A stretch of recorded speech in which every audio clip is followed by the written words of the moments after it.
Welcome to the Accountants Exposed podcast, where we create light bulb moments for our listeners by exposing the journeys, secrets, and insights of some of the top players in accounting.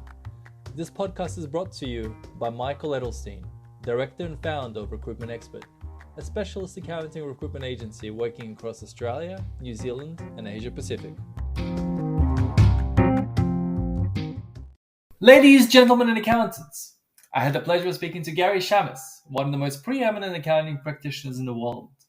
Recognized as a top 10 managing partner by Accounting Today, where he was called the very model of the modern managing partner, as well as more than a dozen appearances in the top 100 most influential people in accounting, and numerous other industry accolades.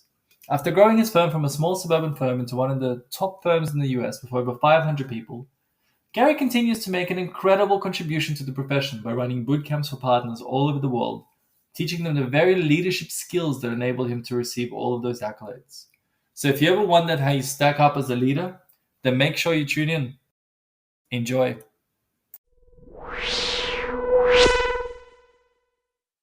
Hi, Gary. Thank you so much for making the time to join me on the podcast today. I'm very pleased to be here. So for those that are not familiar with your career, because you are my first American guest, you took over a small fee base from your father, I think $200K or thereabouts? $225,000. There we go. And this was back in what, the 1981. 81, and you turned it into a $100 million firm, which was a top 30 firm in US before selling into BDO. Tell me a bit more about that journey, how you got into accounting and took over your father's firm and grew that to the size that it became. So I know we've talked before, but I didn't tell you this story. So I got into accounting because I couldn't get into medical school. So that's how I got into accounting. I went to a college called Tulane University, have an undergraduate degree in biology. At the time, that's when medical schools were very popular. And not that I didn't do well, but I just didn't get accepted. So the year after I didn't get in, I got a job working in a hospital in Cleveland, Ohio, where I'm from. And I was working in a dog lab that did research. It was a lab that did research, but they did the research on dogs. And I was there for a couple of months, and I said, this isn't for me. So along the way, when I was getting my undergraduate degree, because my dad was an accountant, I took a couple of accounting courses, and I really liked them. So after I graduated with this bachelor's in science and biology, I went back to Ohio State University and I got a master's in accounting. So I made this big flip, and it was kind of interesting to me because when I tried to get into medical school, I didn't get in. And when I took the accounting, it just was so natural and I did so well. I had offers from every one of the big 8 accounting firms, including number 9 and 10 in the world. So from being unpopular, all of a sudden, I was a wanted man. So it turned out to be a good move for me. Wow. Okay. So because I noticed, you did a biology degree. I was going to ask you what was the reason for that? What made you decide to become a doctor besides, being a good Jewish boy and only having 3 or 4 career options? That's exactly it. I not only was a Jewish boy, I had a Jewish mother. So that's what happened. Well, how come your father didn't step in and say, no, you follow my footsteps, son? Because I had a Jewish mother. Fair enough. So then, was it always part of your plan? Like when you decided to go back to university, did you have that discussion with your dad? It's like, look, you finish. No, I went back and then I got the degree, and then we moved to Atlanta, and I worked for Touche Ross, which is now Deloitte in Atlanta. And I really liked it. I really did well. It just was the right thing for me to do. And then my wife wanted to move back to Cleveland. What we were doing is we found out we were taking all our vacations in Cleveland instead of going other places. Moved back to Cleveland, and just coincidentally, her father had the largest accounting firm in Akron, Ohio, which is a city, it's known for the rubber capital of the world, maybe. Goodyear, Firestone, they all started there. So he had a small accounting firm. It was the largest in Akron. It was far larger than my dad's. So when I went back, I actually had discussions with both of them when I was moving back. And my father-in-law's firm was a better fit, but because of personal reasons, I just didn't think I could not come back and join my father. So I joined my father. It turned out in the beginning to be a rocky road because I just had a difficult time with this partner. We just really, we just didn't mesh. We were on different, just going different courses. Did you join as a partner straight away, or did you No, have no, to?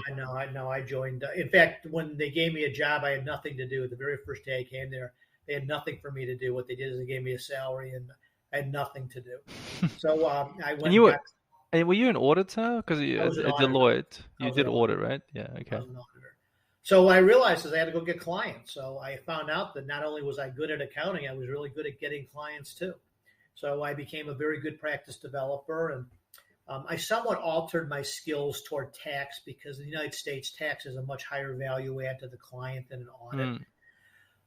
And we had small clients, so I learned tax and became much more capable in tax, and ended up having a discussion with my dad's partner, and he basically told me to get him out. no, just well, my dad offered to leave, and he said that he would leave at the partner. And my dad at this point was in his mid 50s. I was in my early 30s. So I told my dad, I said, you can't take this risk. I mean, you need to stay with him if you could work with him. So I said no. Let me go back to Tushaus. Maybe I'll go to my father-in-law's firm. And then I had an opportunity to spend a little bit of time with his partner, who was hard to nail down for time. And he told me, he said, I'm sorry, this is your firm. I want you to do what you want to do, and you could decide what you need to be done. So after he told me that, what I did is I immediately fired every single person who worked there within a period of 1 year. And I started hiring people who were smarter than me, better than me, capable people. And then we began the journey. And the journey ended 33 years later in 2014 when we had actually created the 37th largest accounting firm in the United States, and we sold it to BDO. Wow. So just to clarify a few points, you had before you joined your father's firm, you had 3 years experience at 3 years as an auditor. As an auditor. And then did your father do any audit at all? They had one. Okay. So when you say you were a young guy, probably, as you say, like late 20s, early 30s, and you had pure audit experience, 3 years in the industry. What made you a good developer, like a business developer? Well, if you look back then, people built firms based upon creating relationships at that point, especially for smaller firms. And I liked people. I liked meeting people. I was a really good networker, and I was really good at building relationships, which most accountants weren't. So, all of a sudden I found myself picking up peers, friends of mine who I grew up with, and I got comfortable doing it. But I immediately learned that in order to be able to provide value to them, I really had to understand tax in the United States. I was going to say, yeah, because most of those clients would have been tax clients, wouldn't it? Right, they're almost all tax. In fact, when you looked at our firm, 30 years later, we had of the top 100 firms in the United States, other than maybe something like H&R Block, and I don't even know if they were in the top 100, but we had of a traditional accounting firm, we had the highest percentage of tax of any firm in the United States. So we were a very tax-driven firm, and I started as an auditor. How did you relearn it by yourself? Back then it wasn't that hard. If you go back to the early 80s, the complexities of the tax laws and what was going on, it wasn't really that hard to do. Today I think it's much more difficult because of everything has gotten more complicated moving forward. So, I knew my goal was to try and get my clients to pay less money, and my goal was to do things legally, and I just was very creative. We were very, we tried really hard to try and advance the clients in terms of reducing taxes, and we found out we were really good at it. Okay. Were you hands-on with the work, or you just basically focused on running the practice and developing it? No. In the beginning, it was an eat what you kill, so I had to do both. If I brought them in, they became clients of mine. But I will tell you, it didn't take me long to realize that I really preferred running the business than actually doing the work. Okay. So what made you fire everyone in your first year? Well, I had a chance to work with them, and having spent 3 years at Tushaus with a lot of bright people, young people, creative people, hungry people, it was pretty clear to see that this firm wasn't going to go anywhere with the people we had there. So I started hiring people, and I had a very good friend of mine who got his master's when I did at Ohio State, and I talked him out of leaving, and he joined. He was at Ernst and Young, Ernst and Ernst at the time. He came and joined me. My first cousin was at Ernst. I talked him into joining me, and it was just a continuing of trying to find great people to surround myself with. How did your dad and the other partner react to you saying, you know what, I think I'm actually going to get rid of all of your loyal staff? I never looked back, and I never asked them for permission. They told me it was okay. I took them at their word, and then we moved it forward. And Wow. my dad ended up retiring. I think it was 1987. So, and he passed away in '99. So he really didn't get to see where we ended this thing. And a lot of times people ask me, "Oh, your dad would have been so proud. He would have been so proud." Yeah, I'm sure he would have been proud, but I think he would have been amazed at the organization we had put together. We had almost 600 employees. We had the largest vertical in the restaurant industry of any firm in the United States, far and away. We dominated that vertical, and we just had amazing people and an amazing firm. It was just really a lot of fun, and we accomplished a lot. Sounds incredible. What made you choose a restaurant vertical, by the way? So when in my two Schross days, my days is picking up clients. Most clients were the same. They were business people. Back in the 80s, you would go to a client, everybody have suit and ties on, especially when with the two Schross type clients. And I got introduced to my very first restaurant client, maybe early 1981 or 82. And the first thing he told me is, I said, well, I'll meet in the morning. The first thing he told me, why don't meet in the mornings? Well, why don't you meet in the mornings? Well, because I run the restaurant and we're often here late at night, so I don't get up really that early. So let's meet later in the day. I said, okay, fine. So I go to the very first meeting with him, and he brings his dog. Now, that could be commonplace today, but it was not commonplace in 1982. And it was just, I just kind of loved, I guess they were the free spirit of the clients in this business. They were in the entertainment business. I just loved the clients. I just thought they were just such interesting people. That same client, we were opening up a second restaurant. I was helping him with projections. He had a 2-year-old son. He comes to the office. His name is Tom, still a good friend of mine. I said, Tom, you have somebody babysitting your son? Oh, yeah, my son's fine. We got at least, an hour or so. Let's go through it. So we did the meeting. An hour later, we come out of the meeting. I go and walk past my dad's office, and my dad is on the floor playing with his 2-year-old son. So he had brought his son to the office. He gave him to my dad to watch for the hour. And it was like, those are the people I want as clients. So to this day, I mean, I just was so enamored with just the way they did business. And they just had a different look at life, So I just love the restaurant space, and it turned out to be just a great move for us. Probably got a lot of free meals as well. Yeah, I never asked for free meals because I didn't want to give them free accounting. So fair enough. Gary, can you tell me, like, when you did take over, well, at least got the permission from the other partners to do as you like, did you have a vision in mind, or a strategy that you're going to pursue, or the size you wanted to get to? So I get asked that question a lot, and we did have 3 strategies, but in the early 80s when I started doing this, I wasn't smart enough to understand what a strategy was or how to focus on a strategy. So that came along later. And then people always ask me, did you want a $100 million firm? And even today, I mean, I do a lot of consulting today for accounting firms, and I sit on boards, and they all have these projections. And I had a really simple philosophy, and the simple philosophy was every year I wanted to be better than I was a year ago. And all I wanted to do was I just wanted to continually improve, but knowing it's never good enough and it can always be better. Mm-hmm. So that's what we did. And did I think I would be $100 million to 575 people? I mean, I never thought I wouldn't, but I never thought I would either. So to me, it was just this whole idea of continuous improvement, continually trying to make it better. And then, people used to look at my firm, and a lot of people considered my firm to be maybe the best firm in the country.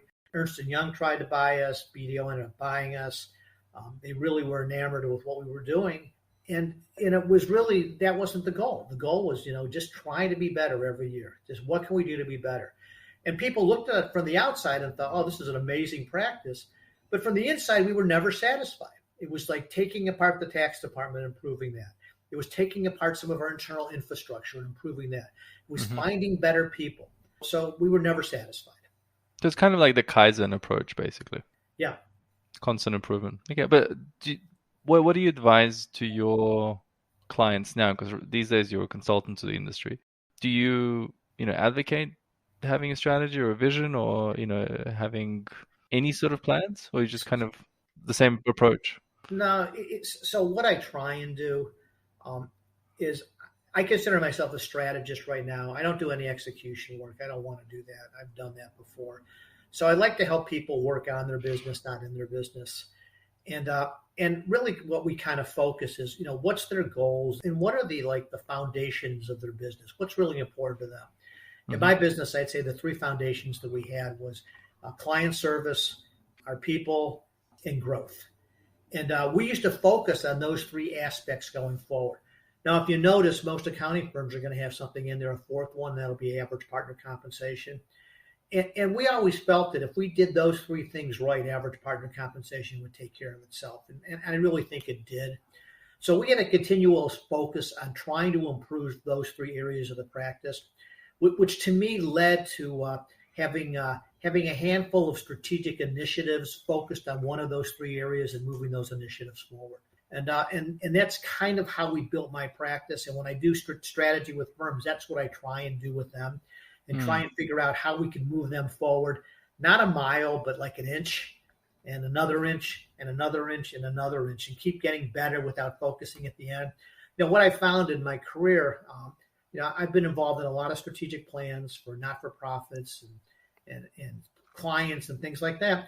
And what I find, and I think most people would agree with me, is some significant laid out strategic plans end up on shelves and they just don't get enacted upon.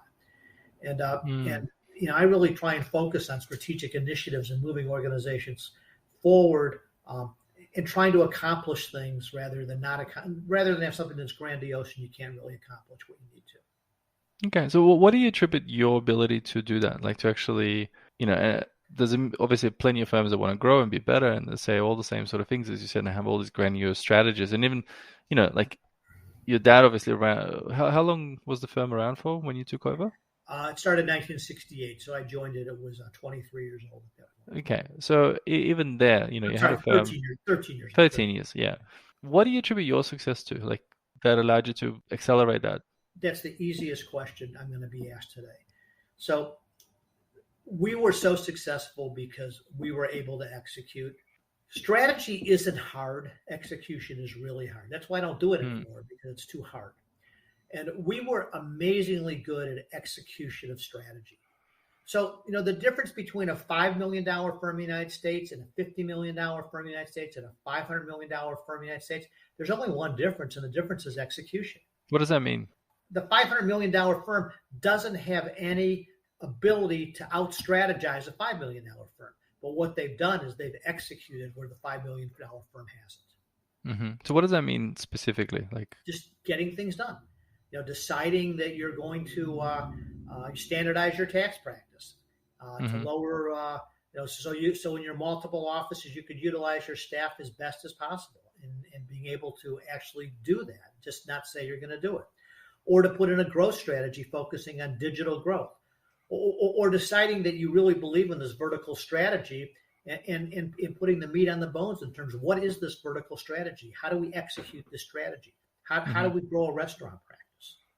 So why do people what is it that differentiates a person that does execute well and one that doesn't? Like why are all these firms that have the strategies not executing? So generally the difference is time and where they allocate their time.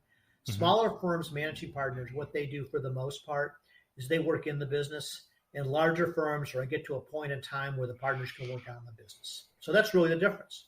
And it's having time to do it. In 1999, 18 years after I joined there, my firm made a decision, and that decision was I had the largest book of business of any partner in the firm, and the decision was that I was going to give up my entire book of business, which I did, $4 million of business on a $12 million firm in 1999, which was a pretty big book of business then, and I focused on one client and one client only, and that was my firm, SS&G.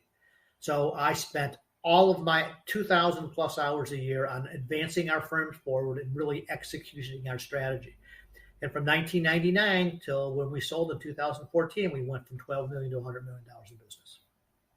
Okay. And of that growth, 15% was M&A, 85% was organic growth. You still, it sounds like you still had a huge client base though, up to 99, but you still had a lot of growth from 225 to 12 million. How do you balance that then? Well, a lot of that was bringing in key people who were with me for many years. I was a big believer that, you can't make it a bad investment in a great person. So I was able to, and people, they knew my philosophy. It really matched a lot of people's philosophies. And we ended up attracting a significant amount of people who were high performing people. And they kind of they added on to what I was doing. Okay. So, I mean, for you, when you say you managed a client base, essentially, yes, it was under your name, but you weren't very hands-on with them? No, until 1999. I mean, I was signing the tax returns and I might do the final review. But in 1999, what we did is we divided those, gave them to other people, and I was no longer primary responsible. But what would happen was, it's just logical. If things were going well with that client, I would never hear a word. And if there was a problem, I'd get called in. So I was the problem solver. So it was only problems. Okay. So people obviously are a big part. You mentioned it a few times in professional services, 100%. How do you go about identifying top talent and figuring out this is great talent, this isn't, and then attracting them? What was your strategy? Well, I mean, the way I looked at it was there's certain things you can't teach. And one of the things that was really important to me was people who had great communication skills and high energy. Maybe you can teach people communication skills, generally not as much, but you certainly can't teach people energy.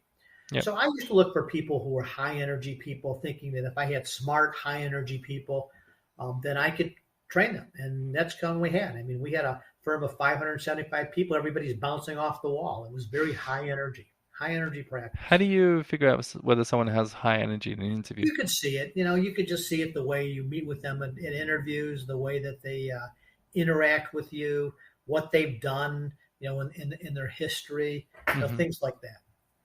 And these are all accountants we're talking about, pretty much all. Well, they're all accountants. Most of them were accountants, and some of them were crossover professionals in other areas. Okay. So give me a typical person, and you're like, yep, that's a winner for me. You can tell straight away on a piece of paper. Well, I mean, let me give you another story, and I know I'm going to be able to tell you a little bit about my book, but this story's in my book, and this is one of my two favorite stories in public accounting. And the story was that we're going back to 1988. In 1988, we were doing maybe $1.5 million in business. We had grown from 225, doing pretty well. And there was one firm in town called Copperman and Wolf, and they were the firm that I envied. They were the best firm in Northeast Ohio. They were doing probably about $4.5 million. They were 3 times our size, and they were the envy. They had the best clients. They had the best reputation. Everything about them was just top notch. Mm-hmm. And then what happened was in 1989, which I didn't understand, but they had one client that represented 1/3 of their business, $1.5 million in business. Wow. And they found out as they were entering busy season, which would have been the beginning of the year over here, that they were going to lose that client. They were done with the client. The client was moving over to Arthur Anderson for whatever reasons. So at that point in time, they had maybe 45 people working in the firm, and 15 of those people worked on this on this client. Mm-hmm. So we found out this client was going to be gone, and they had 15 people there who were going to be looking for new jobs. Now, at that point in time, we had maybe 15, 17 people in my firm. We weren't a very large firm. So I called the managing partner, a guy named Keith Libman, and I asked Keith, I said, would you be willing to give me the list of all the people you're going to terminate? I'd like to interview them. Now, these people knew they were going to get terminated because they knew this client was leaving. So somehow they induced them to stay, without leaving, to keep this client, to service the client through the end of the client's tenure. So we said, sure, I'd love these people to find a job. So he gave me all 15 people. I interviewed 15 of them. I hired 5 of them, and I needed 0 of them. We only had 17 people, and we were ending busy season. So I hired 5 people, okay, and I had no place for them. I had no business for them, but I knew they had amazing people, okay? It was the only year in my career I took a reduction in compensation. Only year I took about a 50% reduction in compensation. When we sold the BDO in 2014, of those 15 people, okay, of the 5 people we hired, okay, 4 of them were partners at the firm. Wow. Okay. So Impressive. think about that. So think about the value I got out of those 4 people, okay, over the next 25 years, okay, in growing my organization. Yeah. They had amazing people. So I talk about in the book. I mean, how do you find people? Well, you're always looking, but the real key is, when you see them, you hire them whether you need them or not. Because the way you kind of look at public accounting today, in my mind, and especially larger organizations, hiring people's timing, it's not need. Okay. So you hire somebody today, but you don't need them. But, if you have a firm of 50 people and you have a turnover of 10%, you're going to lose 5 a year. So Yeah. you're going to lose somebody in 2 months, and maybe you're just hiring this person before the next one's going to leave. That's pretty much what I always say to my clients. It's always a timing thing. Or if you made a bad, or if you're not going to have that timing, then if you're going to run it like a business, then you just keep the better person. You just eliminate the people who aren't as good. You upgrade your people. Did you follow that strategy, the upgrading strategy? We were always growing, so it really wasn't as much for us, the upgrading. Yeah. Okay. We had more of that on the client side in terms of trying to terminate clients, clients that just weren't a fit anymore, and convincing my partners that in order to create capacity to grow, let's get rid of these crummy clients. Is that something you did every single year? You would go through your client list and get rid of clients? Yeah, we would get rid of clients all the time. How, what percentage of clients would you get rid of every year? 5% a year, less than that. Really? How did that go about? Tell me how the conversation went. Well, you would go look and, first of all, if someone doesn't pay you, do you really want to do their work? So, you look at things like that. You look at realization. Not hard to identify bad clients. You look at clients that are beating up your people, and so you know who you want to get rid of. And we would go through the list, and we would usually would send them a letter, because we didn't have enough courage to go fire them in person. So we'd send them a letter and just tell them, Michael, I'm really sorry, but we just don't think it's a good fit. We'll be glad to work with you and trying to find a new accountant. We expect you to clean up, whatever receivables you owe us, at the end of the year. And once we do that, we'll be happy to try and work through an arrangement, and we'll even try and help you get a new accountant. So I would say, out of when we did that, 60% of the time the client would be begging to stay, and either we would get rid of them or we would improve the relationship. So it turned out to be a very good practice. And the other 40%? They were gone. The 2 best things in public accounting, okay, the 2 best things is to take a bad client and give it to a competitor. And the second, best thing in public accounting is to take a bad employee and give it to a competitor. So would the clients call you and go, what the hell? I thought I was a loyal client. I've been with you since your father's days, blah, blah, blah. Yeah. How do you deal with that? When I teach my boot camp, I always keep telling them, you just have to tell yourself every once in a while, kick yourself in the butt and tell yourself, this is a business. This is a business. Okay. It's not a family. It's a business. So you got to make business decisions. Those are business decisions. Yeah. Okay. Wow. And it was done to create capacity so you could take on better quality and higher fee clients. It was. And then, in cases where we have clients that would beat up, our staff, you just can't tolerate that. So. Okay. And it's probably good for staff retention, because they know you've got their back. Yeah, they know you have their back. Exactly. Yeah. Okay. Tell me a bit more about the boot camp. Well, actually, look, you finished up with BDO about 5 years ago and started a consultancy called Winding River Consulting, right? Right. Exactly. What's the story behind the name? So when I teach courses in my boot camp, we'll talk about private equity, and there's potentially some stuff going on with private equity in the United States. I'm glad to talk about that if you want.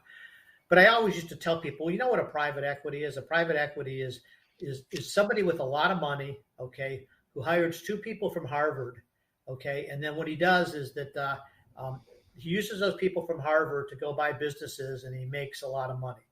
And 9 times out of 10, what they do is they name those private equity the street that they live on. Oak Timbers Private Equity, 39th and 7th Private Equity. So I was trying to find a name for my practice, and I didn't want to put my name in there because I wanted to try and create some institutional value. And every name I came up with wasn't working. And all of a sudden, I thought, what I tell people to do? Just name it the street they live on.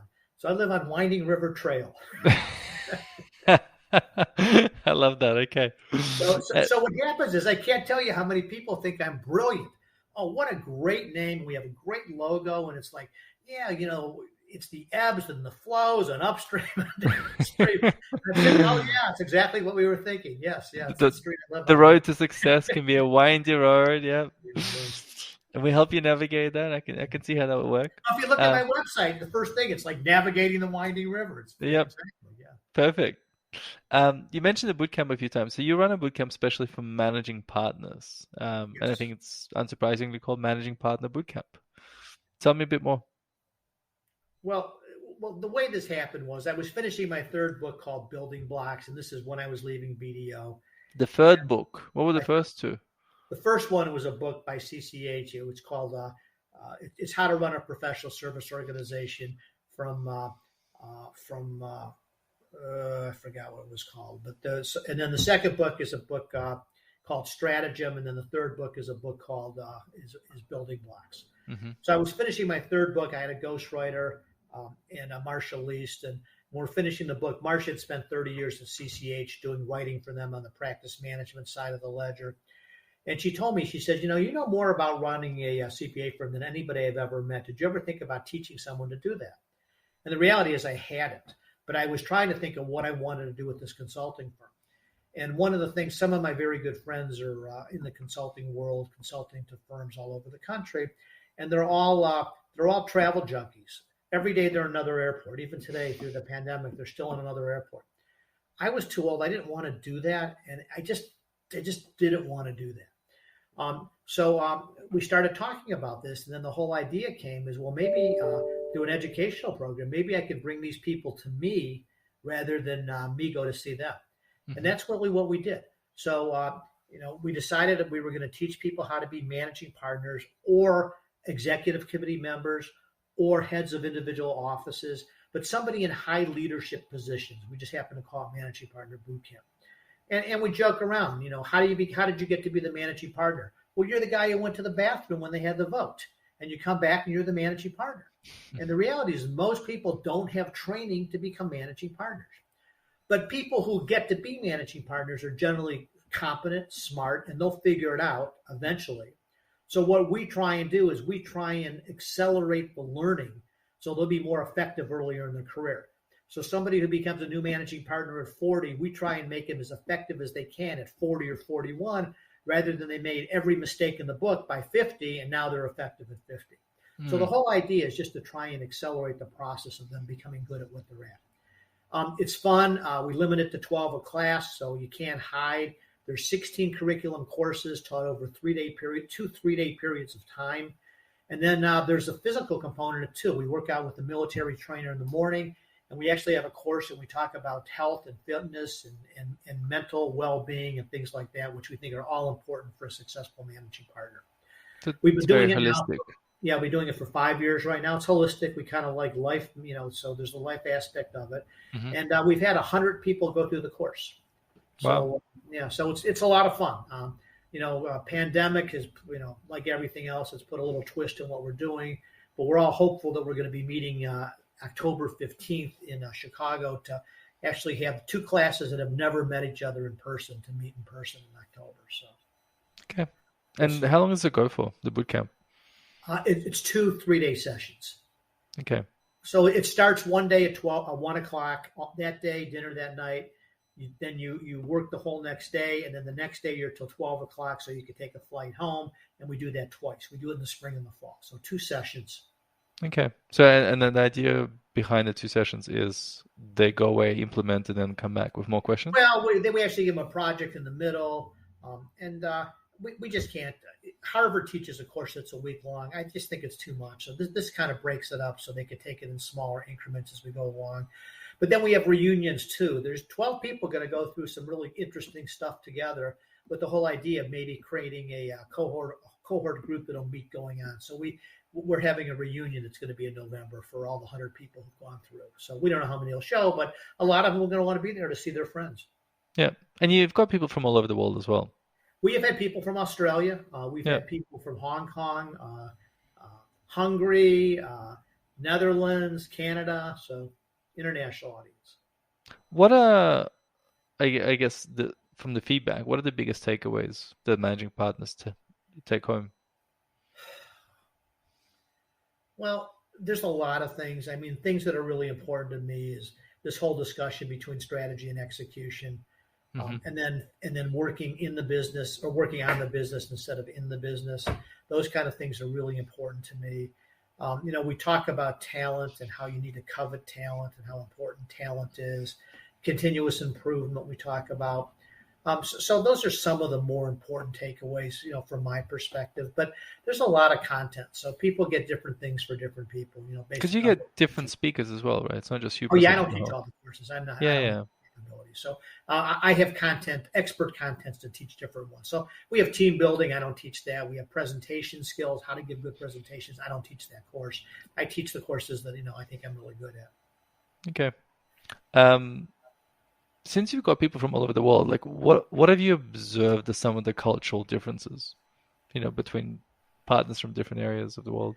Well, I mean, the biggest cultural difference I see, because most of my people are from the United States, but once we get this smattering of people from the other parts of the world, is most people in other parts of the world know how to live better than we do in the United States. We're too serious. I mean, we're not in France where we take the month of August off. We would never think of that. It's a very different. It's just very different. I tell people in the United States that the biggest problem in public accounting in the United States is that accounting firms are owned by baby boomers and they're populated by millennials. That's the biggest problem. So a very good friend of mine, a futurist named Rebecca Ryan, wrote a book, and the book was about millennials. And I always show this book to when I teach. And the name of the book is the book is about millennials. The name of the book is Live First, Work Second.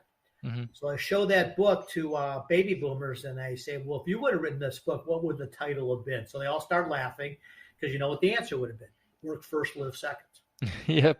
So what you're seeing is the people who own the firms right now are the baby boomers, harder workers, expectations higher. The millennials that we have in the United States are more like the rest of the world. I think they appreciate their lives more. They look at it differently. So I just see people who just know how to balance their lives better in other parts of the world than the United States. An interesting point that you brought up about the baby boomers and the millennials. How do you suggest your clients bridge that gap? Well, if you look at the United States, in all the mergers and acquisitions that's going on, that is fueling the mergers and acquisitions. There is no doubt about it.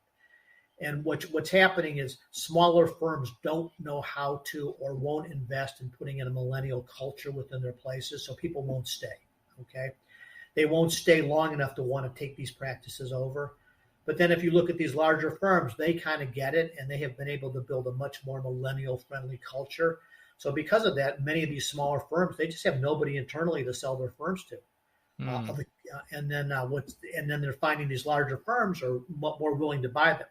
Now, because of that, and because of this huge demand to sell, the pricing of the firms are going down. So there's issues regarding that. But it's really fueled that and the cost of being competitive has gone up. So that and the cost of being competitive, and then also this millennial culture has really fueled this M&A going on in the United States. It's really been rampant for a decade now. Okay. When you said the price has gone down, even though demand is so high.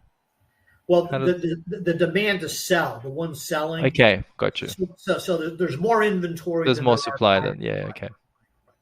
Interesting. Because for us in Australia, the prices have actually been going up because the demand is so high. Well, and it's the same sort of issue, like M&A, activity has been high. One of the things that's driving it down, or maybe people are cautious, is this whole idea of artificial intelligence and robotics. And if you have a traditional practice that does audit and tax, is some of that work going to be done? So is that work not as valuable? As the advisory type of the work. So have you actually seen that to be the case at all, though? Yeah, I have. I mean, when people always ask me if I would have done anything different in my firm going forward, we ended up 4 different businesses, and the accounting firm was the least valuable of my 4 businesses. I had a healthcare consulting firm, I had a payroll company, I had a wealth management company that were much more profitable, and they were worth a lot more. So they were all advisory businesses, but I spent all my time growing the accounting firm. Now that fed some of these other businesses, which made them work, But in retrospect or in hindsight, if I would have put more focus on those other three businesses that sold at much higher multiples than the accounting firm. So yeah, I've seen it. Yeah, wow. Okay. What's the difference in the multiples that you're talking about? Like, because especially like the reason accounting has traditionally had a good multiple in a good firm is because of the recurring nature, whereas anything that's consulting based or depending, I don't know how you guys approach wealth management, but it might not be, or it might not have the recurring aspect to it. Well, it does. I mean, the three organizations. My healthcare consulting was a billing company, so that's repetitive.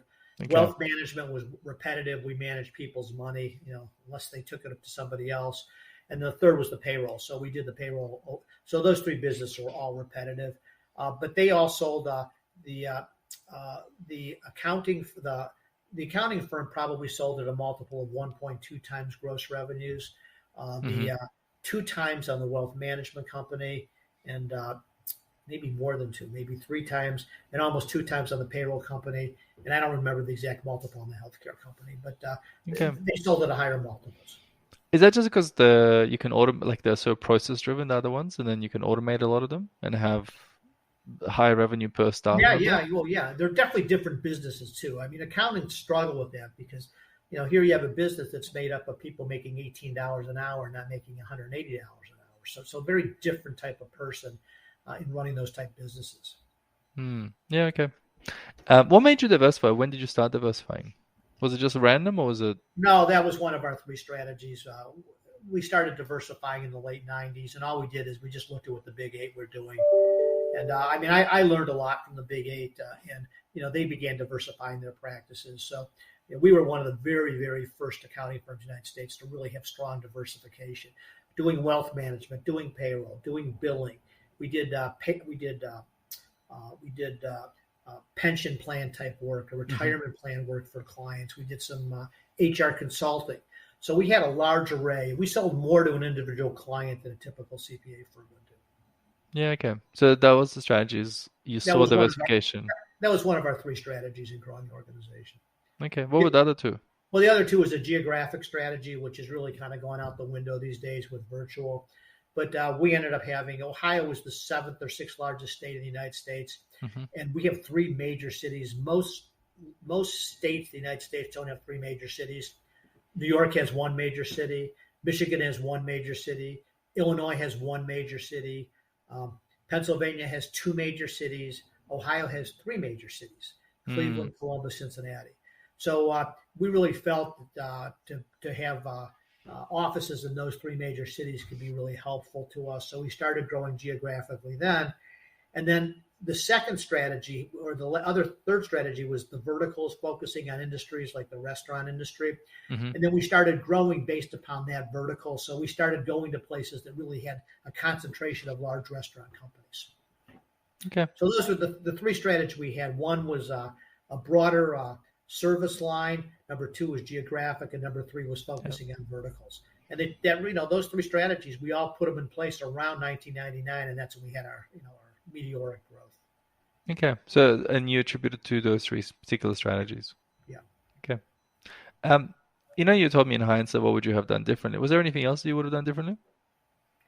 Yeah, I kid around. There was a couple of people I tried to hire. I didn't get them, and I kind of I wish I would have gotten them. So it's all about it. Yeah, it's all about people. Yeah, okay. People, right. Well, what would you be telling young accountants these days to be conscious of that are getting into the industry? It's much different. It's harder. It's still people. It's still people. It really kind of depends. If you want to be a technical person, whatever you're going to do, be as good as you can be, okay, and continue getting better at it. But you really kind of have to know, where you feel comfortable. Are you going to be the business developer? Are you going to be a tax person? You're going to be an auditor? There's a lot of different places. When I first started, you were all of them. Now you're not. You're only one of them.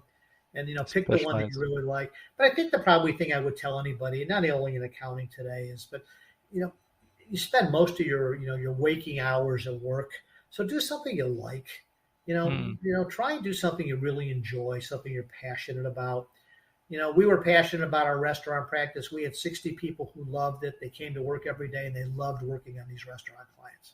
So find something, see if you can find something that you're passionate about. Enjoy what you do.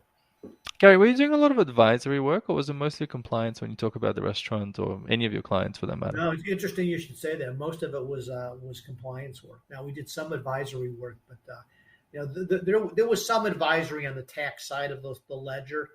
We had 500 restaurant clients. We did tax work for all of them, and a significant portion of that was advisory tax planning. But we did 500 tax returns, and we did 170 audits for those clients too. But did you do like management reporting for them? Sit down, talk about cash flow, talk about strategies. Yeah, we did, but there was only a few people who really had that expertise. So okay, so what made those people passionate? Like the 60 that will come in just to do the tax returns. Exact same thing I talked about. The clients are fun. It's just fun. It's exciting, that kind of stuff. And obviously, did you encourage a lot of your junior staff to have that client contact as well? Yeah, I did. I mean, hire the right people and point them in the right direction. And, I used to tell people, I used to give them as much rope, and I only got involved when they hung themselves. So if you hire the right people, just, let them go. And then, especially if you're looking at a millennial culture, millennials, they don't want to be micromanaged. So if you're a baby boomer and you're micromanaging your staff, you'll never find anyone to buy your practice. I mean, has it really changed much? Like when you say the larger firms adapted, created more of a millennial culture, at the end of the day, it's still public practice. There's still so much work to do. There's still long hours, is it not? Well, but not as much. I mean, they're aware of it. They're aware that people don't want to work as hard. It's just a much different awareness. Just things like, like women in senior leadership positions. That wasn't even. So firms that are looking at that. It's things like focusing education, which is really important to younger people. Much more of a understood advancement, how that works. There's actually 11 attributes to a millennial workplace that I kind of go through, and it's really, I think it's much different in a millennial workplace than it is in a typical workplace. I just think it's a lot different. Yeah, okay. You were saying, yeah. So there's 11 attributes that are a little bit different. You said. I guess with the millennial, the ones that are doing it well though, like what are the biggest attributes to encourage millennials, or A, to attract them, B, to retain them? What are the biggest ones that probably need to be doing? It's the whole package. It's the whole package. Believe it or not, before this all happened, one of the 11 attributes was virtual, being able to allow them to work virtual when they needed to. That's been ticked off. Yeah. That can be ticked off by everybody right now. But it's not the case. I mean, there's some people trying to force people back in the workplace. That's not really good for your millennial cultures when they could, it's so easy for them to find another job and leave. So you have to be careful. But it's really, the way the office looks. Yeah. It's not micromanaging them. They want to do high level work. They want to know what advancement looks like. They want to be reviewed on a regular basis. They want to, where they stand. Things like that. So it's just not one thing, and it's a lot of things that most older accounting firms just don't get. Okay. What sort of hours did you do back in the day when you were working and running the practice? I never worked. I mean, I'm very good with my time, so I never killed myself. So I mean, I worked hard, right? But I was never a 3,000-hour person. No, I would never do that. Well, even a 2,000. Like, how was your day structured when you were managing partner? But the difference was I wasn't working on clients. So, if I would work, 40, 50 hours a week on average, I would, but it was all advancing the firm. Okay. So you weren't doing crazy hours, 70, 80 hours every single week. Okay. I'm curious, as a consultant and advisor to accounting firms, like what advice do you find firms really struggle to either accept or to implement? Well, it really gets back, I feel like this is a broken record playing the same thing over again, but it's really this focusing on execution for me, just being able to move strategies forward. So that's what I impress upon them. I'm meeting with a really nice firm small firm in Chicago, and the managing partner is a woman, and she has high aspirations, but she's working in the business. And they want to change the firm, but the partners have got to be able to let her spend the time on the business where they're going to let her do it. And they want to grow, and they've never invested dollars in growing the practice. So they grow the practice. Some of my more interesting clients these days are clients that are very successful, but they didn't spend the money to build infrastructure. So they were more profitable, but they didn't build themselves for the long term. So I'm finding a lot of these firms trying to really move forward, but don't have the infrastructure to do that. And what that is, that's your human capital department, your marketing department, people like that, your internal technology. They just didn't spend enough money on it. So running a traditional practice where there's just like a partner, a pod, and the clients are being serviced and profits coming in. Right. Without really building the business. When you talk about infrastructure and you said like marketing, HR, etc., essentially running it like a proper corporation rather than a typical accounting business. I mean, I talk a lot about that in my book, and we went to a corporate form of governance in 1999. And what happens with most accounting firms, start off as a sole proprietor, they add a partner, partners have equal say, then you keep adding more partners, no partners have equal say, keep moving up the ladder, and you finally get to a point where you can't have every partner with equal say and move an organization forward. The only way you can really move forward is a corporate form of governance. And firms get to that point, they get stymied until they understand that and be able to move these corporate forms of governance. You look at the top 25, top 50, top probably 50 firms in the United States, they all have corporate forms of governance.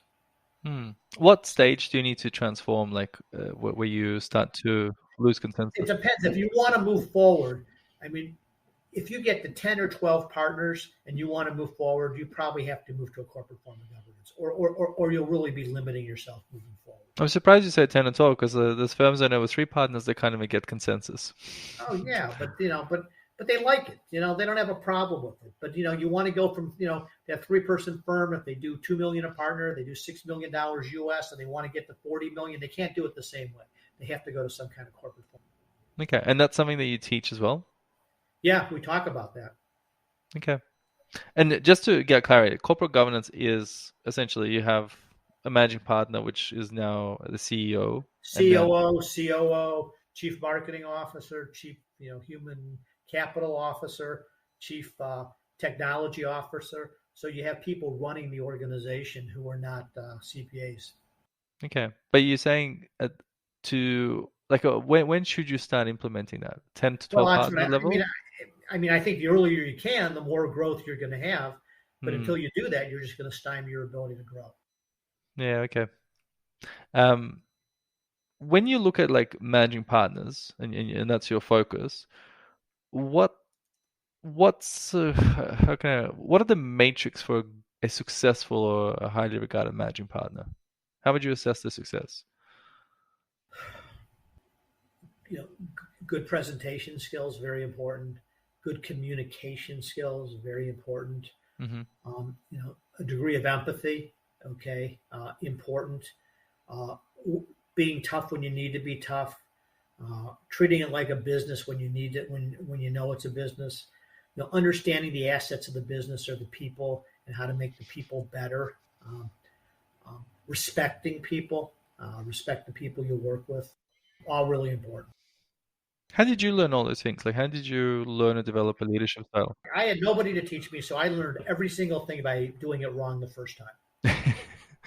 And that's why I'm so good at Managing Partner Bootcamp, because I have made every mistake you possibly can make in running these organizations, and I survived. So all I'm trying to do is tell people all these mistakes I made or tips that I've made that really helped me, that made me a better person. What were some of the biggest mistakes? Well, something that one of the courses we teach, and that's how to have a difficult conversation. Who wants to have a difficult conversation? But how important are they? And you don't advance the organization till you have those difficult conversations. Individuals within the firm, partners within the firm, getting rid of clients. So being able to address difficult conversations, that was something that was was difficult for me. Other things, mistakes we made is we bought tons of buildings along the way. Every building I ever bought, I outgrew, and I had to get rid of the building. I found out real estate in a fast-growing organization is very difficult. That was an expensive mistake we made along the way. So many mistakes. Most of the mistakes were probably people mistakes, not hiring the right people, not getting rid of them. Made a couple, nice little mistakes in M&A that I talk about in the books. A couple things that we really screwed up. A couple of the earlier acquisitions we made when we were growing the organization. In terms of the integration piece or the actual? No, in terms of not doing them. In terms of missing stuff in diligence. Yeah. Okay. We were good in integration.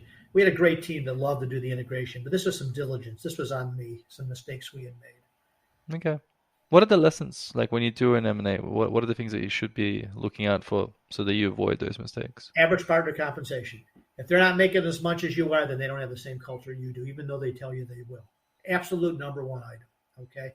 If your average firm is making 500 and they're making 250 and they say, oh, we're exactly like you, they're not like you. Okay. They are not. Okay. So culture is the most important, and the primary primary item with culture is really understanding average partner compensation. Why is that the primary metric for culture? It just is, because you operate differently. I mean, they have different clients, they have different billing rates, they have different collection policies, things like that's really important. A diligence factor. You want to look at their turnover, you want to look at their growth rate. Everybody says they have the exact same culture, but they don't. And the only reason I'm asking is, like, I can imagine a partner that's making, say, $500,000, but he is very hands-on and billing a lot, hence why it's very profitable. I can also imagine a partner making $500,000, but very scaled or scalable model with a lot of leverage. But there's obviously exceptions. But what that is that's something, when you see that makes you have to dig deeper. Okay. So, why? I mean, why are they only making 250, But what the problem is half the time you talk yourself into it. One of the other things too that I made this mistake often was we used to bring in new partners through Diligence, and we used to have them take psychological tests. Mm-hmm. The psychological test would say that they're a bad fit, and I would say, well, that's the test is wrong. Okay, the test is never wrong. It was me that was wrong, not wanting to believe the test. Okay, what sort of psychological tests were you doing? Like DISC stuff or MBTI? Yeah, we used DISC, so it was all DISC profile. Okay, and that would tell you whether the partner was a good fit or not. Yes. A good fit to be a partner, or a good fit into your partnership? Well, a good fit into what they think they're going to fit into the organization. Oh, I'm just like Gary Shamis. You look at the thing, well, they're not really like me according to this. So, obviously they're just trying to tell you what they want, or they think it would be different in a different environment. Is this guys that you are from internal, or is this from the outside when you're bringing on a partner? We did it for every person we hired. So either it was a lateral or a new hire, we would do a DISC profile. Inexpensive, and we had so many DISC profiles. Once we looked at one, we could say, "Oh, this person is exactly like Michael," and they probably were exactly like Michael. And they proved successful, consistent. Yeah, very, very, very good, very reliable. So what did you look for in a DISC profile then before you hired someone? Well, but it just, do you want somebody who's hardworking? You want, somebody who's going to be doing something that they need attention to detail. They have no attention to detail. Okay, we don't want to hire that person. That person's not going to be a good accountant. Yeah. But if that person was going to be a marketing person and they were very creative, they might be really good. So it depends upon the position they were looking for. But if you just look at the basic DI or C kind of aspect to it, is there a particular thing that you focused on? I don't recall. Okay, so you basically you had a professional that would do it, that would give you a full assessment. It wasn't just the basics. Right. Yeah. Okay. What were your biggest challenges as a managing partner versus just being a regular partner, either for you or for your clients? Well, so I talk a little bit about this. I mean, one of the biggest challenges is that people don't realize it, but when you're running an organization like this, everybody's looking at you. Okay, everybody's looking. The people in your organization when you walk the halls, the people when you go to a cocktail party, or you used to go to a cocktail party for some kind of practice development or relationship building. You're always in the spotlight, and you have to really kind of be on all the time and realize that. You can't make a fool of yourself. You can't go and have too much to drink and do things like that. So to me, you're always on, and people are always looking at you. So you always have to be, act. For me, at least, I mean, you always had to be very, I don't want to say proper. I mean, you want to be friendly, you want to be empathetic, but you have to realize people look at, what you say matters, and it's really important. You mentioned a lot of skills, but all of them are kind of soft skills, like, your presentation, your empathy, the people side. And those are the bulk that you mentioned as part of the leadership kind of arsenal skills. How do you learn those? Because are they innate and that's how you become managing partner, or do you get a coach? Do you Well, I mean, coaches are popular, so yeah, I mean, you could definitely get a coach. But things like presentation skills, you practice. I mean, things with presentation skills, you never really realize that that you could get better at it. So how do you improve with presentation skills? That's a big part of it, but the leadership part, as you said, is usually like the people side of it, the empathy and the hard conversations, and like, how do you get good at that? It's easy to say that, but how do you actually improve on those Well, things? I mean, I'll tell you one of the things I used to do. I was kind of proud of it. So we had about 10 offices. So oftentimes I would go to another office. So before I would go to the other office, I would have my assistant give me a profile in the office. I'd have everybody's picture. I'd have what department they're in, and I'd have something about them personally. So I'm in the airplane flying to Chicago. I'm going to go to this one office. There might be 35 people in the office. I don't know who I'm going to run into, but I'll go through so it's top of the mind. So I'll walk down one of the halls there, and I'll see you, and I say, "Hey, Michael, how you doing? Great. And did you see that Ohio State game last week?" And the first thing you're thinking is, man, he knew my name. He remembered I went to Ohio State. He remembered my wife's name. So things like that you just really build strong relationships with people. So those are little tricks that we kind of, that I used over time. Always trying to, and then I would go out and I would take notes. I would come back and Jeanette, my assistant, would say, "Okay, you had lunch with Stuart. What'd you learn?" "I learned he went to Michigan State. He has 3 kids, 1 grandkid." So she would put it down in my notes under his name where I would keep my information on each patient. Next time I'd be going to sit with him, I would look at it and, I'm ready to, so things like that would be helpful. Have time for people. I had an opportunity a couple times to spend some time with Bill Clinton, President of the United States. And people used to always say that, when you were with him, you could be in a room with 300 people and you were with him, you thought you were the only person in the room. And it was absolutely true. I mean, it was incredible, his skill of just bringing you in. And I just was just amazed at it. So I always wanted to be good at that. So I kind of understood, what it was, what I was trying to accomplish. But those are things, you can get better at them. You can get better at presentation skills. You could practice having difficult conversations. There's a lot of things you could do to get better at. But for my school, it's more being awareness of having to do them. You still might, have, who wants to do it, but know that you have to do it and figure out how to get it done. Okay. What's the secret to having a productive, difficult conversation? Well, number one is you have to have a second person with you. So it's not he said, she said. Okay. Very important to do that. Second thing is you have to have, you never want to be a third party. It is really hard to be a third party conversation. So you're going to go and say, well, not really being there, representing somebody else. Very hard to do that because if they say something, you have really no way of setting that. So you really have to know the facts. You have to get to the point. And then depending upon what's there, you may have to be dealing with some empathy right off the bat. Okay.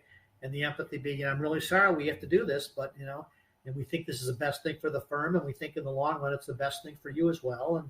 And it's time for you to leave the firm. And, we want to be professional as we possibly can to, so you're not going to impact your career in a negative way and things like that. So you just have to, a mixture of that, but you got to get to the point. You can't leave without accomplishing what you want to accomplish.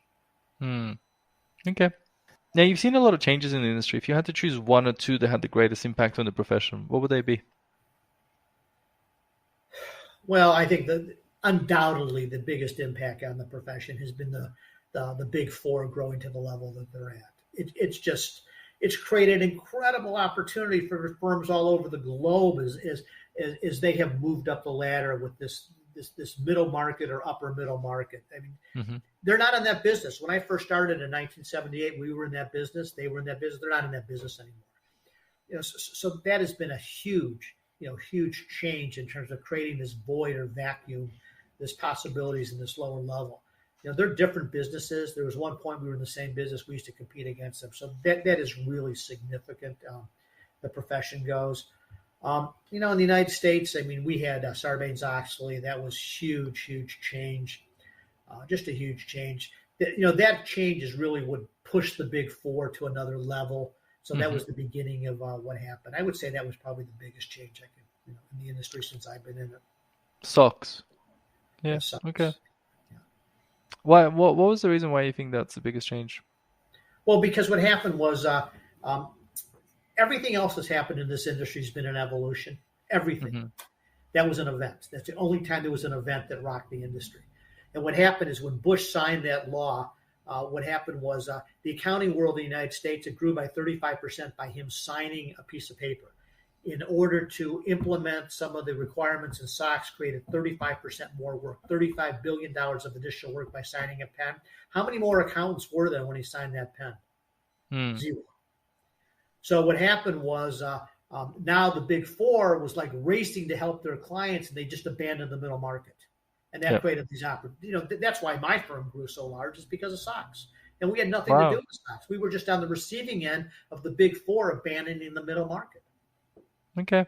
So basically you picked up a lot of clients and a lot of other firms. Yeah.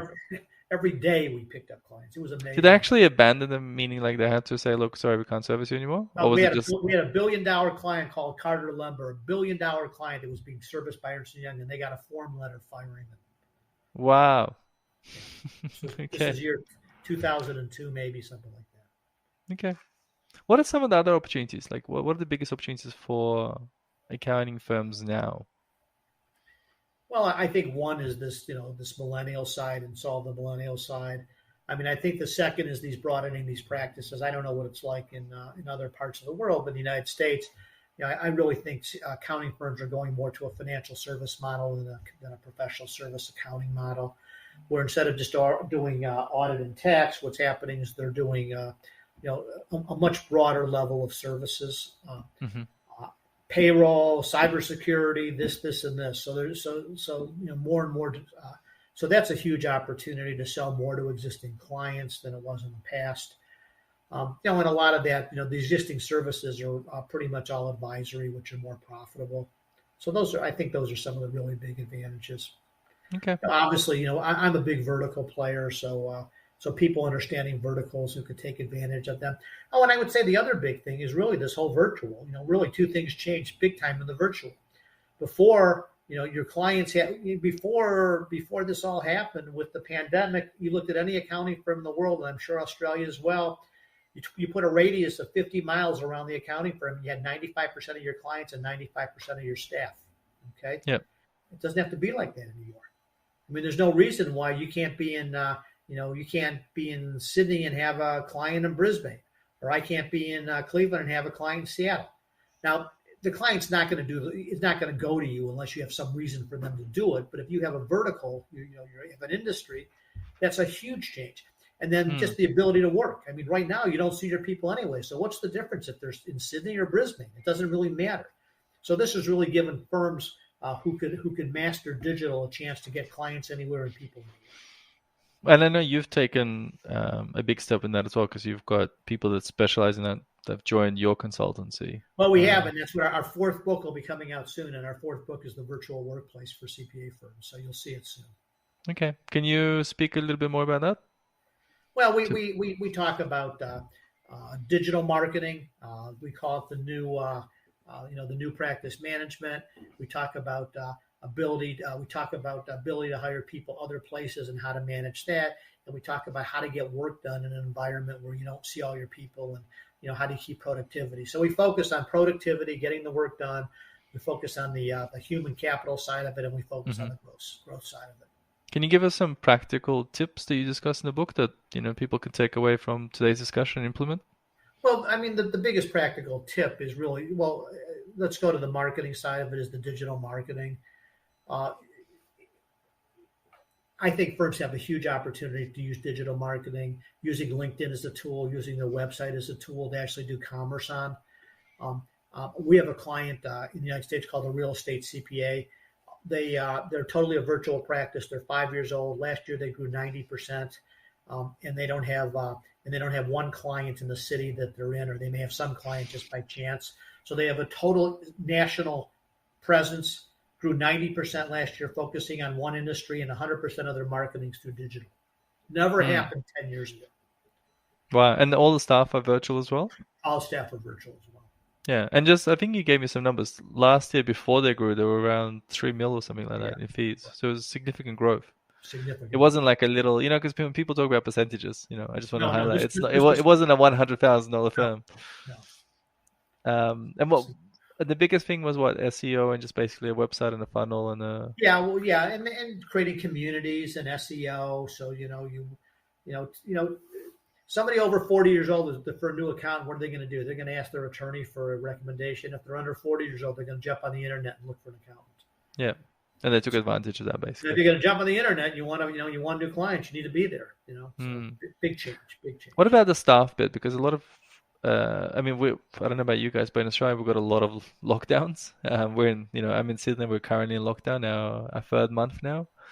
How do you, or what do you advise your clients with the virtual or remote staff piece in terms of how to maintain productivity? I'm not the expert at it, but our people talk about things like, maintaining communication, check-ins, doing things that are social, over the just not business related. Have cocktail party, have little huddles where you meet with your people, check-ins more often to see how they're doing, things like that. So a lot of it is communication oriented.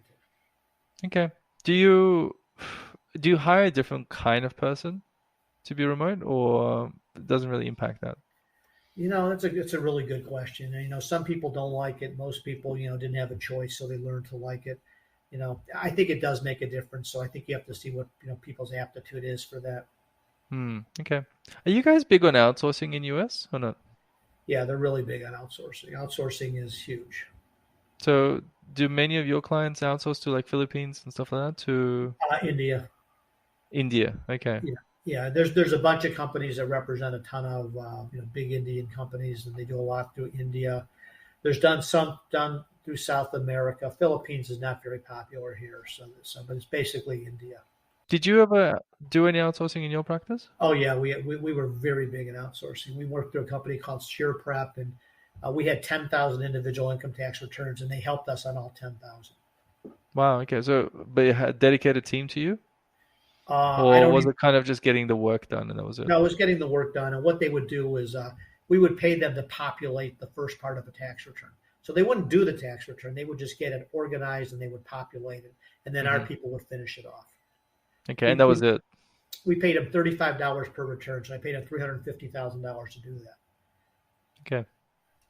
And that was it basically. So a That's simple all we process. did. But they have other things too. I mean, they'll do the whole returns. I think SurePrep's largest client is E&Y in the United States. So yeah, so even the big guys use it as well. Yeah. Okay. Back to the talent bit. Like you said, you made mistakes, but you've also, this is what you look for, which is great communication skills, high energy, etc. What was your approach to interviewing and to hiring? Like, how did you structure it? Did you have two people? What was the exact approach that you took?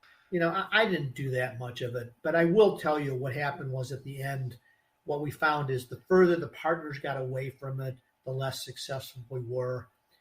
So we ended up at the end, again, I sold out now. It's already been 7 years, almost 7 years. So at the end, what would happen is we were trying to bring partners back into the process. We'd gotten so big, it was like HR does it. They had younger people come help in it.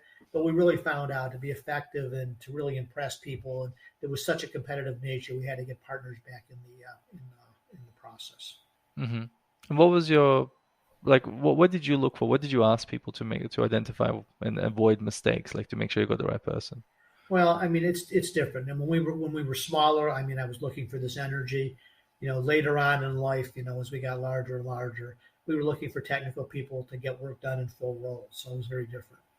I'm still interested about the energy thing, like because like people come and they can fake interviews easily, like they can be enthusiastic and energetic and stuff like that, but they might not be the best doer. So this is easy for you to understand.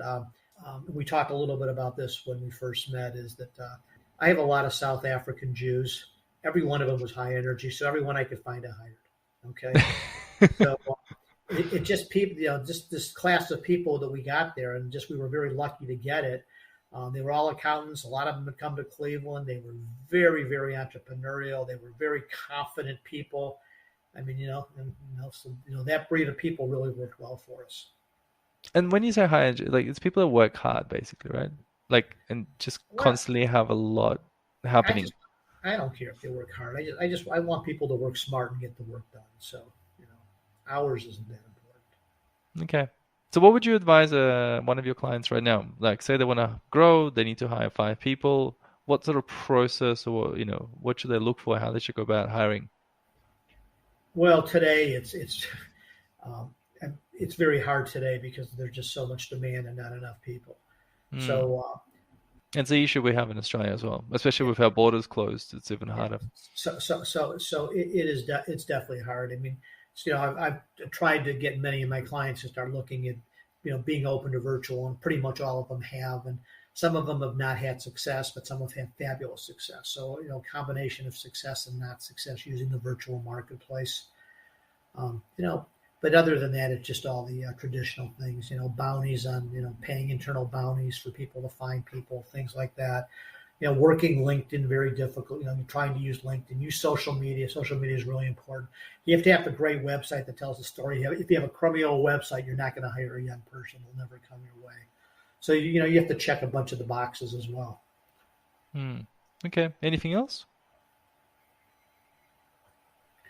Nope. No? Because yeah, it's just such a topical thing right now, because it's so hard to get anyone these days. So I was curious whether you guys use a slightly different approach in the US. Now, what are some things that you believe in that many others disagree on or think that you're crazy about? Well, I mean, probably where I get a lot of pushback is, I don't think managing partners should have any charge hours. Now, I understand, there's going to be if you have a smaller firm, it may be impossible, but you got to create time for execution. So when we go through boot camp, I show them, I have a graph, and I show them my charge hours. And as my charge hours went down in running the firm, the average partner compensation went up. So my partners used to tell me, don't have any charge hours, Um, so, that I don't want to say it's controversial, but to me, it's just really important to do that. The second thing that's controversial is this corporate form of governance, and probably the last element of it is that if you want to have a really large, successful firm, I think you have to disenfranchise your partners from operations, which really gets to this corporate form of government. When you become a partner, you think you should have a franchise, and you should be able to have some say so. And I think partners should do three things, and three things only. They should get new clients, they should take care of existing clients, and they should grow people. That's what they should do. They should not worry about running the business. And let the business be run by people who are experts running the business, who are focusing on running the business. Would a managing partners be the CEO? Would you still get an additional CEO? No, managing partner can be the CEO, one or the other. So it's one person, either title. And what about like the COO and CFO? That's different. That's different. Okay. COO was really operational, marketing person, but one CEO, one managing partner, same thing. Okay. Because I don't know how it works in the clients that you deal with, but in Australia with the larger firms, they have a rotation system for managing partners. So not all of them. Some of them have like, you're the managing partner and that's it. A lot of them have a term. What's your view on that? Well, I mean, I had a term. I served 9 of them, so I did it for 27 years. So we had a 3-year term, but I got elected 9 continuous years. It just depends. Some firms believe that you need to make a change. Some of the larger firms in the United States believe you have to change, and some don't. And it's part of their culture moving forward. I mean, I think you could get pluses and minuses either way. Sometimes nice to get that new look, and sometimes nice to have the comfort of somebody who really knows what they're doing in the experience. So you're not for and against or against a particular. No. Okay. It just depends upon what works. And a 3-year term is kind of the optimal amount, or? Well, that's what we used to do. That's what most firms that I know have terms are probably 3-year terms. 2 years is too short, and 1 year makes no sense. So 3 or 5. Yeah. Okay. Let's move on to. Well, actually, before we do that, with your bootcamp, you said you still potentially might have some spots. What's the best way for accountants to get in touch with you if they wish to learn a bit more? On our webpage, if you're interested, just let us know. There's a place to register for us to give them information on our webpage, windingriverconsulting.com. If it's not right now, especially with the pandemic, I have a young colleague who intends to continue this for a while, and I continue to stay with it for a while. So we hope this boot camp is going to be around. We were scheduled to launch last May in Amsterdam. It was going to be our first international. I was partnering with a friend of mine from Scotland. That never happened. But if the world gets to, a place in the future where it looks a lot like the past, we may have boot camps again around the world. Okay. What's your end game, Gary? What are your plans? I don't know. I think about that all the time. I'm not really sure. Most people would say that, let's just say I flunked retirement. I just couldn't retire. It wasn't for me. I like to work. I like to provide value. It's fun for me. If the alternative is playing golf all the time, I could like to continue working. But, so you want to stay relevant. You get older. I mean, everybody runs through this. So you want to stay relevant. It's nice staying relevant. But then, you got the realities too, is, you get to a point where people, you just, you start losing some of your, I don't know, maybe your positioning, things like that. So, I mean, from my perspective, we're going to do this for a little bit longer, and I'm really spending a lot of time with my colleague David Toth and really trying to get him more up to speed and so get him more involved in the organization going forward. Okay. So some rapid fire questions. What's your favorite quote? My favorite quote is one that I'm sure your audience has never heard before. Okay. And after you've just listened to me for this hour or so, it'll make a lot of sense. My favorite quote is, "Good enough isn't good enough anymore."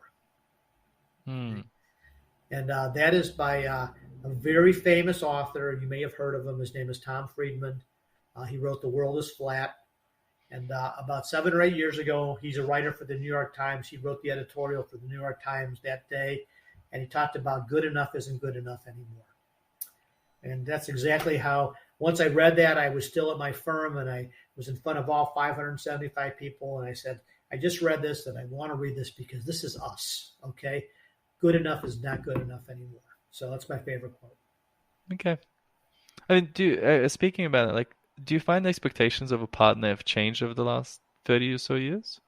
Well, I want them to change. And that's where we have this, it's the difference of being franchised and unfranchised.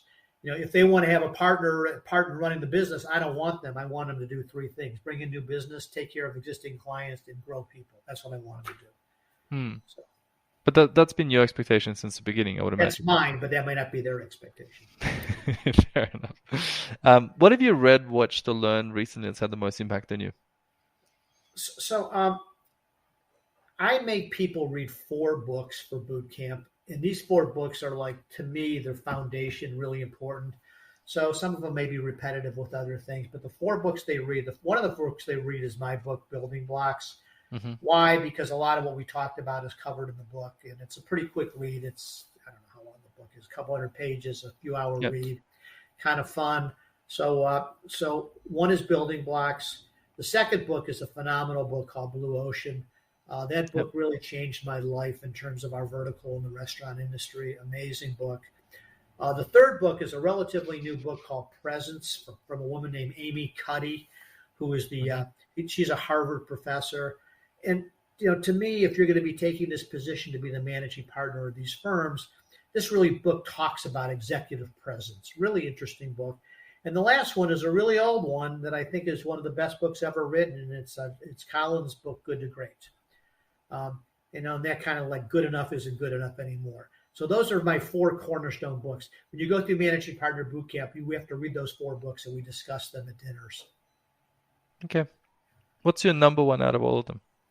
If they could only read one book. My book, Building Blocks, I don't know.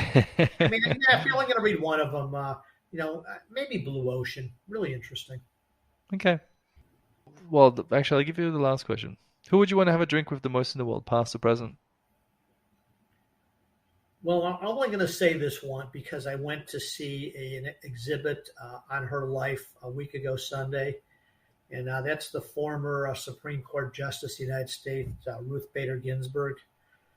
She passed away almost a year ago to the day. Yeah. And she made a huge mistake. I know she knows she made the mistake before she died, and if she would have stepped down as Supreme Court justice when Obama was president, they would have been able to replace her with somebody who would have thought the same way she did. She died. Trump was president.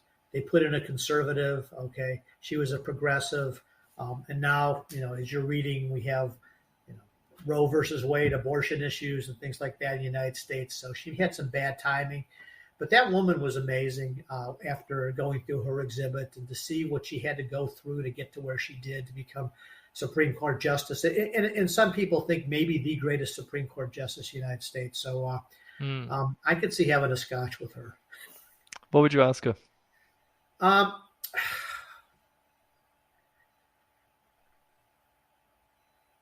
would ask her why. I mean, what drove her? Was it one thing that did it? Was it was it the the back of the bus, from the civil rights? What was it? What was the one thing that kind of just told her? Was it not getting her first job after graduating from Rutgers Law School after leaving Harvard, number one in her class, and couldn't get a job in New York? What was it that was the one thing that said this is it? So that's what I'd probably ask her. Okay, Gary, is there anything I didn't ask you wish I did ask you? No, I think we did a lot here. No.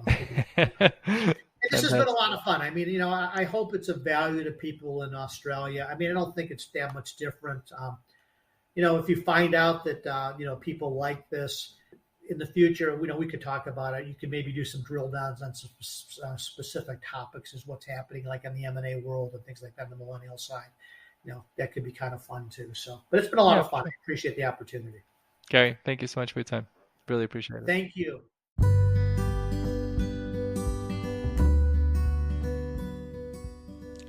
Thank you for tuning in, and hope you enjoyed this episode. Please like our podcast and share it on LinkedIn, Facebook, Twitter, or wherever it is you hang out so more people can benefit from these speakers. Also, please subscribe on our website so you get all of our latest episodes. And if there's anything else I can help you with, or you have speakers you'd love to hear from, or some feedback about the current episode, please feel free to send an email to michael@recruitmentexpert.com.au. Until then, take care, and I look forward to connecting with you in the future.